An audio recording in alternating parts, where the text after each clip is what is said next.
أنتم تستمعون إلى بودكاست Self Synergy and Impact مع Leadership Coach و Attachment Styles Expert دكتور يمنى المصري، حيث نناقش في كل حلقة مفاهيم وأدوات تساعدنا على فهم أنفسنا، تحسين علاقاتنا، وزيادة فاعليتنا كقادة ومؤثرين. صباح الخير أو مساء الخير وأهلا بيكم في حلقة النهاردة. ليه حياتك العاطفية بالشكل اللي هي عليه؟ ليه بتختار الناس اللي انت بتختارهم؟ ليه بتدخل في العلاقات اللي انت بتدخل فيها أو بتهرب منها؟ وليه العلاقات دي بتمشي بالشكل اللي بتمشي بيه؟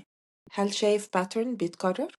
ممكن يكون في أسباب مختلفة ليها علاقة بالظروف، بس سبب أساسي وغالبا السبب الأساسي هو نمط التعلق بتاعك، وده لأنه بيحدد بدرجة كبيرة جدا انت أصلا بتشوف العلاقات ازاي، ايه مفهومك عنها، ايه تصورك عنها، هي بالنسبة لك بتمثل ايه، معناها ايه، ايه اللي انت عايزه، ايه اللي انت بتدور عليه. فمن قبل حتى ما ندخل في حتة انت بتختار مين، نمط التعلق بتاعك بيكون لاعب دور كبير قوي، وده اللي هنتكلم عنه النهاردة. أنماط التعلق الغير آمنة المختلفة بتخلي الناس اللي ده النمط بتاعهم يشوفوا العلاقات أصلا إزاي، العلاقات أصلا بتعني بالنسبة لهم إيه. هفكركم بسرعة إيه هي أنماط التعلق المختلفة، بس لو أنت أول مرة يعدي عليك الموضوع ده أو أول مرة تسمعني بتكلم فيه، ممكن يكون أفضل إنك تسمع الأول الحلقات اللي كنت بتكلم فيها عن أنماط التعلق من الأول، أعتقد حلقة 5 و6، وبعدين تسمع الحلقة بتاعت النهاردة. أنماط التعلق 4 أنماط. أول واحد فيهم هو نمط التعلق الآمن Secure Attachment Style، وده النمط اللي ما فيهوش مشاكل، ده النمط الصحي.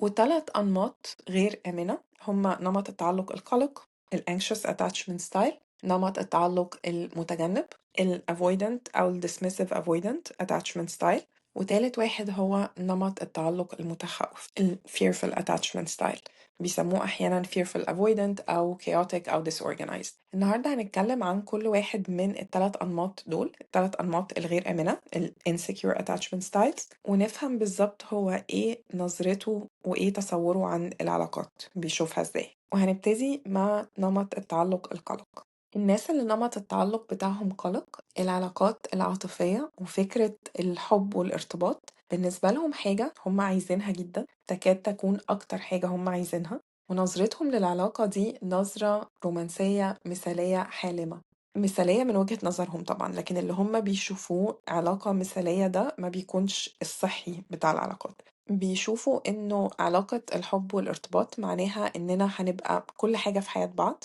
وعلاقتنا هتبقى أهم حاجة في حياتنا، وإنه اتنين بيحبوا بعض يعني عايزين يبقوا طول الوقت مع بعض، عايزين يعملوا كل حاجة مع بعض as much as possible، يعني قدر المستطاع يعرفوا كل حاجة عن بعض بأدق التفاصيل، يبقوا في أي وقت وفي أي لحظة كل واحد عارف التاني فين وبيعمل ايه، ولو هما مش مع بعض فده لازم يبقى السبب، يعني الديفولت ان هما أصلا يبقوا مع بعض، وإنه يبقى فيه درجة شديدة جدا جدا من القرب العاطفي، طول الوقت بيحبوا بعض، طول الوقت قريبين من بعض، طول الوقت رومانسيين مع بعض، ومش بيشوفوا إن دي حاجة طبيعي تقل أو تتغير مع الوقت، ولو ده حصل يبقى في حاجة غلط، وبيشوفوا إنه علاقة حب وارتباط معناها إنه أنا هحقق كل احتياجاتك العاطفية وإنت تحقق كل احتياجاتي العاطفية. وهو شخص اتعود من وهو صغير إنه كل تفكيره واهتمامه وتركيزه مع الطرف التاني. لما نقول من وهو صغير يعني من أول علاقة في حياته مع أول primary attachment figure في حياته، أول شخص محور للتعلق الأساسي في حياته اللي هو غالبا بيكون الأم، فما تعودش إنه جزء من اهتمامه وتركيزه يبقى لنفسه، فما تعودش إن هو يحقق لنفسه جزء من احتياجاته العاطفية، ما تعودش إن هو يعرف يهدي نفسه بنفسه، ما تعودش إن هو يعرف يحسس نفسه بالأمان بنفسه، ما تعودش إن هو يدي حب أو اهتمام أو تقدير لنفسه على الإطلاق. علاقته بنفسه اتكلمنا عن الموضوع ده قبل كده، يمكن إن شاء الله نتكلم عنه بالتفصيل في وقت تاني. علاقته بنفسه فيها يعني كثير من التخلي عن الذات، علشان كده احتياجه العاطفي شديد جدا وكله منصب على الطرف الآخر في العلاقة، وفي نفس الوقت هو برضه بيدي كتير قوي من الحب والاهتمام للطرف التاني، لأن هو أصلا كل اهتمامه منصب على الطرف التاني. ده الشخص اللي بيتقال عليه hopeless romantic، رومانسي حالم زي ما قلنا، وبيشوف إنه علاقة الحب الحقيقي لازم تبقى intense و dramatic، يعني فيها مشاعر قوية وحادة. dramatic هنا أو يعني الدراما هنا مش بمعنى نكد، دراما بالمعنى الفني، يعني فنيا لو كل حاجة عادية وطبيعية وهادية وسلسة ومملة مفيش قصة، مفيش رواية، مفيش فيلم، مفيش دراما بالمعنى الفني. ده الشخص اللي من وهو صغير بيحلم يعيش قصة حب زي الأفلام والروايات بالإنتنسيتي كده بتاعت سيدني كارلتون في A Tale of Two Cities أو جاك دawson في تايتانيك، بس بنهاية سعيدة من غير ما البطل يموت في الآخر. الموضوع ده دايما في حاجتين بيفكرني بيهم هشوف لو ينفع نحطهم في الاديتنج تبع الفير يوز دكترين، يعني لو حقوق النشر تسمح. الأولانية هي حتة من أغنية لشادية. عايزة حياتنا تكون على طول مشحونة عواطف، جد وهزل ورعد وبرق وريح وعواصف. دي كانت حتة من أغنية فارس أحلامي لشادية، كلمات مرسي جميل عزيز. هي بتقول فيها عايزة حياة مشحونة عواطف، وعايزة علاقتهم يبقى فيها رعد وبرق وريح وعواصف ونور ونار، وكل الحاجات دي تملى فراغ ليل نهار. والحاجة التانية حتة من حوار في مسلسل لا تطفئ الشمس. في المسلسل أختين إنجي وآية، وبيتكلموا في المشهد ده عن واحد بيحب إنجي عايز يتجوزها. وطبعا امه كلمت امك، وامك كانت قايله لها ان احنا بنفطر هنا، وهي كلمته وقالت له قال ايه صدفه ان احنا قابلناه. او ممكن كان يبقى طالع المنفي فعلا. انت بجد مصدقه الكلام ده؟ يا بنتي الواد ده ما عندوش ولا شغله ولا مشغله غير ان هو يفضل يتقص عليا كده من الاخر. ايوه انجي بيحبك. ايه ده؟ انت بجد مصدقه ازاي؟ يا بنتي دي حتى تبقى قصه هابطه جدا يعني. واحد غني وحليوه وحب بنت صاحبه امه ويعيشوا بقى مع بعض في ثبات ونبات. فين المشاكل؟ فين الصراعات؟ فين الاستحاله؟ شفتي بقى اني ما ينفعش ابقى مع شيء. الو. امتى بقى هتبطل التنفيذ المستفز بتاعك ده؟ انت عارف ان الحركه دي بتعصبني. دي كانت اللقطة بتاعت المسلسل. الحوار ده كتابة تامر حبيب، والمسلسل مأخوذ عن قصة إحسان عبد القدوس. زي ما سمعتوا كده، فين المشاكل، فين الصراعات، فين الاستحالة. وزي ما سمعتوا برضو في آخر حتة التليفون بيرن وهي بترد على الشخص اللي هي بتحبه ومرتبطة بيه، وبتقوله انت ليه مش بترد عليا وانا بكره طريقتك المستفزة دي. وشخص علاقتها بيه كلها دراما ومليانة استحالة. بالنسبة للشخص اللي نمط التعلق بتاعه قلق، عايز يبقى فيه دراما واستحالة وتضحيات كبيرة. بس خلوا بالكم من حاجة مهمة قوي، علشان لما نتكلم عن نمط التعلق المتجنب سيرة الاستحالة أو العلاقات المستحيلة هتيجي تاني. بس في فرق كبير قوي، إنه هنا عند الشخص اللي نمط التعلق بتاعه قلق هو عايز استحالة علشان نتخطاها ونبقى من كتر ما احنا بنحب بعض حتى الاستحالة تغلبنا عليها للدرجة دي متمسكين ببعض، وبالتالي مستحيل نسيب بعض بعد كل ده. وهو ده اللي هو عايز يوصله، هو ده مربط الفرس بالنسبة له، إننا نبقى مستحيل نسيب بعض، أو بمعنى أدق إنه الطرف التاني مستحيل يسيبني كشخص عندي نمط تعلق قلق. هو ده اللي أنا عايز أطمن له، لأن هو ده الخوف الأساسي بتاعي، ال fear of abandonment، أو الخوف إن أنا أتهجر أو أتساب أو يتم التخلي عني، سواء فعليا بمعنى إنه الطرف التاني يسيبه ينهي العلاقة يسيبه ويمشي، أو عاطفيا إنه يبطل يحبه، ممكن يفضل موجود بس يبطل يحبه. بالنسبة لنمط التعلق المتجنب ال avoidant أو dismissive avoidant، الموضوع بيختلف شوية ما بين الناس اللي ده نمط التعلق بتاعهم في المجتمعات المنفتحة أكتر عن المجتمعات اللي محافظة أكتر، وحسب الشخص نفسه وثقافته ومجتمعه ونظرته للعلاقات، نظرة منفتحة أكتر ولا نظرة محافظة أكتر. ممكن نقول إنه بشكل عام بيشوفوا إنه العلاقات اللي فيها ارتباط والتزام شر لابد منه أحيانا، بيشوفوها على إنها دخول في قفص أو في فخ، إنها حصار، فقدان للحرية. بس ليه هنا الموضوع بيختلف حسب المجتمع أو الثقافة، وده ما بيحصلش مع نمط التعلق القلق؟ لأن الناس اللي نمط تعلقها قلق ال anxious attachment style عايزين نحب بعض للأبد ونفضل مع بعض على طول وما نسيبش بعض أبدا، وده ملهوش أي علاقة بالثقافة أو المجتمع، ده نابع بشكل مباشر من نمط التعلق بتاعهم، بس مش بيصطدم مع أي مجتمع أو مع أي ثقافة، حتى الثقافات المحافظة. عند الشخص اللي نمط تعلقه متجنب بقى ما بتبقاش كده خالص، بتبقى احنا دلوقتي مبسوطين وكل حاجة حلوة، فخلينا نشوف بكرة ايه هيحصل. ووسع شوية كده عشان بديت اتخنق. طبعا وسع دي مجازا، يعني اديني شوية مساحة، ما تكلمنيش 4 مرات في اليوم، ما تسألنيش كل شوية أنا فين، ما تحسسنيش إن أنا حريتي بتروح مني. فكرة إن أنا أربط نفسي وألتزم بعلاقة وشخص في مستقبل أنا أصلا مش عارف شكله إيه وإحساسي تجاهه هيبقى إيه، بغض النظر عن إحساسي تجاه الشخص ده حاليا، الفكرة دي بتثير كل مخاوفه اللي اتكلمنا عنها قبل كده: القهر العاطفي feeling trapped، الإحساس بالحصار، التعامل مع المشاعر وخصوصا المشاعر الحادة، فقدان الحرية. النظرة دي والاتيتيود ده اللي هو التلقائي بتاعه اللي جاي من نمط التعلق بتاعه بينتج عنه حالات مختلفة في المجتمعات المختلفة. في المجتمعات المنفتحة أكتر ده ما بيعملش مشكلة كبيرة، ما بيصطدمش بحاجة قوي. فلو خدنا الراجل مثلا، وخلوا بالكم هو مش إنه نيته بالضرورة إن أنا هلعب شوية ومش هكمل، هو طبعا حسب الشخص وسنه والمرحلة اللي هو فيها وعايز إيه وكل الحاجات دي، بس مش الفكرة عموما إن هو بيكون عارف ومقرر إن هو مش هيكمل أو إن هو حتى مش هيتجوز. لأ، هو بيكون شايف إنه أنا دلوقتي حابب البنت دي أو الست دي، فخلّينا نعرف بعض ونشوف. يعني في مراحل، وعند كل مرحلة هنقيّم ونشوف عايزين ندخل في المرحلة اللي بعدها والّا لأ. ده كلام منطقي جدًا ومقبول جدًا بالنسبة لناس كتير في حتت كتير. بس في هنا حاجة مهمة، إنه أوقات بيكون في اختلاف في النوايا بين الطرفين مش ظاهر ومش مقصود. يعني هي مراحل وإحنا الاتنين متفقين إنه في كل مرحلة هنقيّم ونشوف ندخل في المرحلة اللي بعدها والّا لأ، بس إيه الهدف الأساسي؟ بالنسبة لطرف إحنا بنعدّي بالمراحل وبنقيّمها علشان نطلع للمرحلة اللي بعدها. المرحلة دي كويسة check، نطلع للمرحلة اللي بعدها، المرحلة اللي بعدها check، نطلع للمرحلة اللي بعدها، علشان الهدف الأساسي إننا نوصل للمرحلة النهائية بتاعة الجواز أو الارتباط والالتزام وللأبد وكل الكلام ده.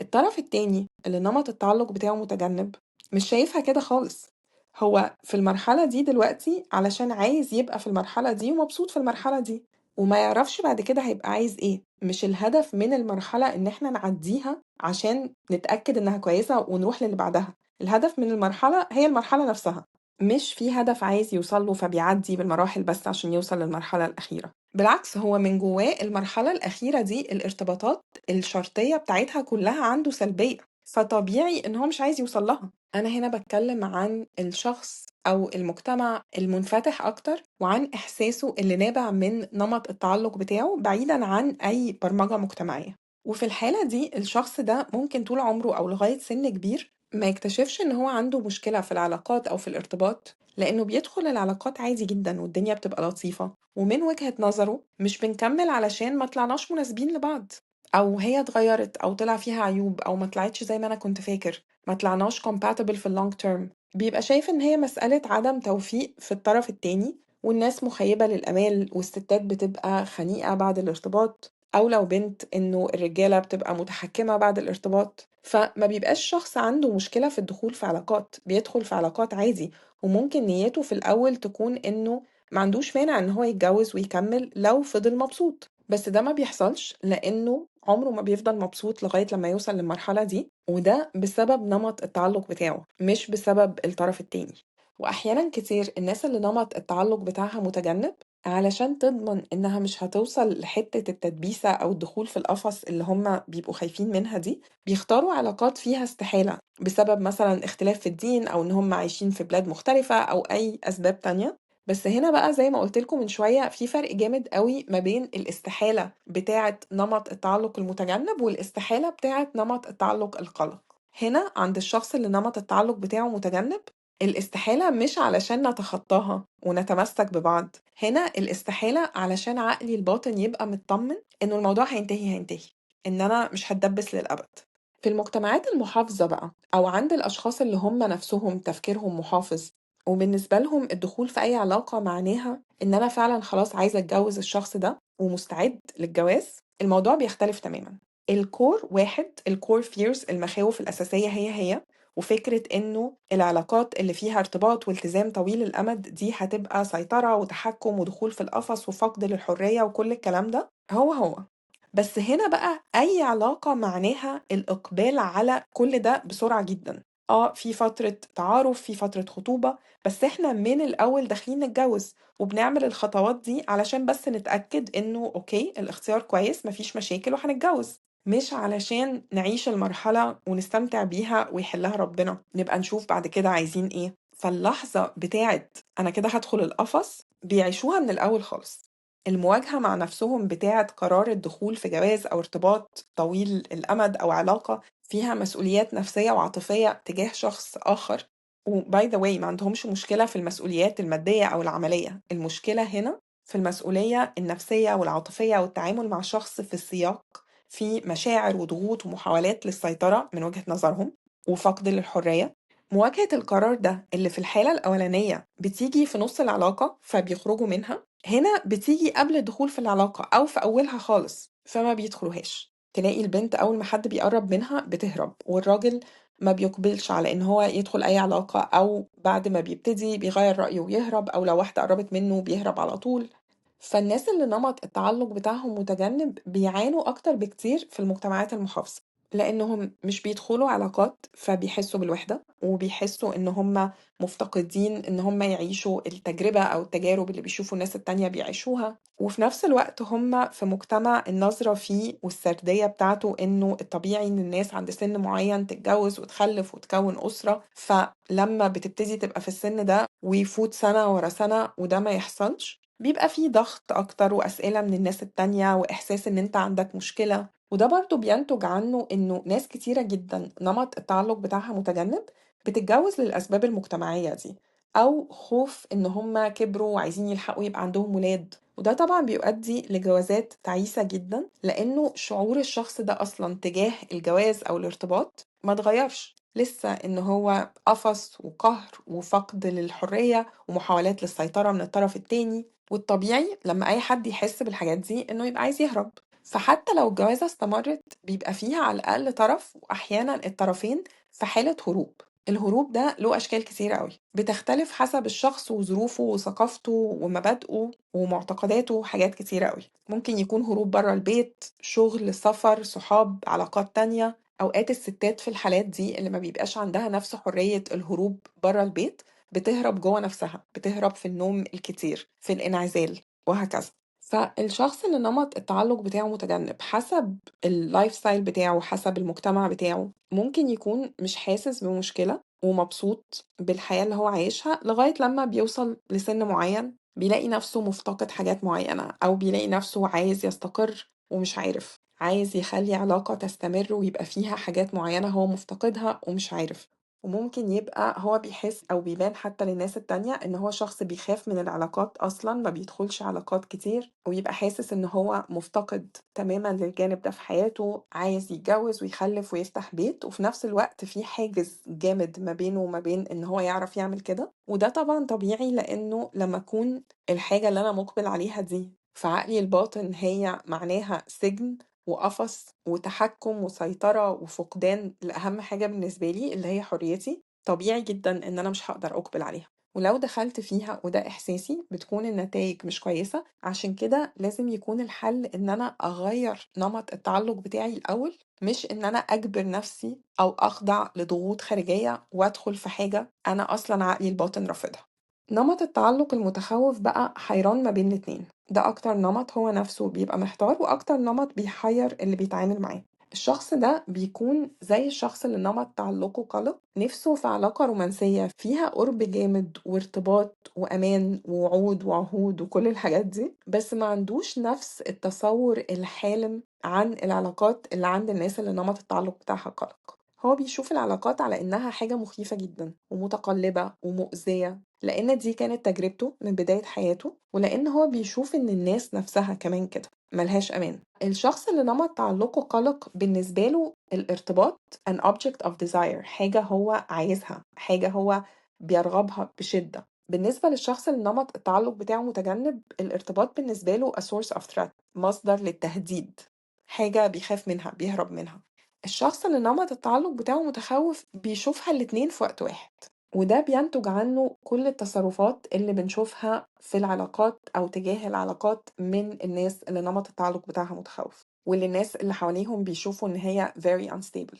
بيقرب ويبعد، بيقبل ويهرب. وباي ذا واي بيكون غالبا شخص جاي من بيئة مضطربة في البيت، يمكن كان فيها نوع من أنواع الإيذاء هو بيتعرض له أو بيشوفه. وفي بعض الأحيان في بعض المجتمعات بيكون الطريقة الوحيدة للخروج من البيئة دي هي بالجواز، بالذات للبنات يعني، فبيقبلوا على الجواز بسرعة بالرغم من إنه جواهم كل التناقض ده في نظرتهم للعلاقات وإحساسهم تجاهها. الشخص اللي نمط تعلقه متخوف بيشوف العلاقات إنها مصدر للأمل، إنه يلاقي اللي نفسه فيه، إنه يلاقي اللي اتحرم منه. بيشوفها مصدر للخوف إن هو يتأذي تاني، بيشوفها إنها ممكن تكون فرصة للتعافي من كل اللي هو مر بيه قبل كده، وبيشوفها إن هي معركة بيختبر فيها قيمته الذاتية أو عايز يثبت فيها قيمته الذاتية. كل ده في وقت واحد، كل التناقض ده في معنى العلاقات بالنسبة له.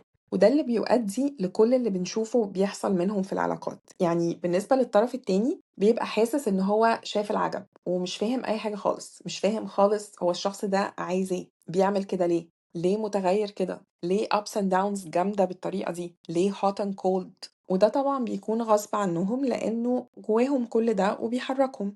زي ما شفنا نظرة الناس للعلاقات ومفهومهم عنها بيختلف جدا حسب نمط التعلق بتاعهم، وطبعا ده بيحدد بيتعاملوا معاها ازاي من قبل حتى ما ندخل مرحلة اختيار الطرف التاني، اختيار انا هدخل في علاقة مع مين وهدخل في علاقات شكلها ايه. وهفكركم هنا انه نمط التعلق حاجة بتتغير، تقدر تشتغل على ان انت تغير النمط بتاعك. لو النمط بتاعك واحد من الأنماط اللي اتكلمنا عنها النهاردة، تقدر تشتغل على ان انت تغيره وتوصل للي بنسميه الامن المكتسب، نمط التعلق الامن اللي انت اكتسبته بنفسك بعد ما كان نمط التعلق بتاعك غير امن.